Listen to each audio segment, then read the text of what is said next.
మనకి కృష్ణ భగవాన్ భగవద్గీతలో ఒక అద్భుతమైన వాక్యం చెప్తారు. యోగ కర్మసు కౌశలమని. అవునా?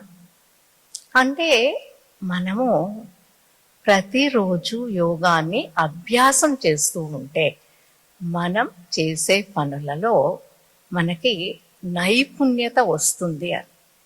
మనకి నైపుణ్యత అన్నది మన జీవితం చివరి క్షణంలో కావాలన్నా లేకుంటే చిన్నప్పటి నుంచే కావాలన్నా చెప్పండి.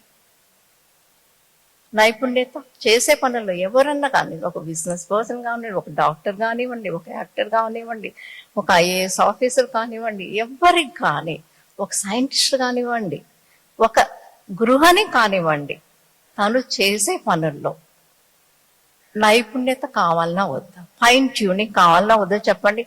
ఎవరు కానీ నేను ది బెస్ట్గా చేయాలనే అనుకుంటారు. దానికి కావలసిన శక్తి మనము ధ్యానం ద్వారా తీసుకుంటాం.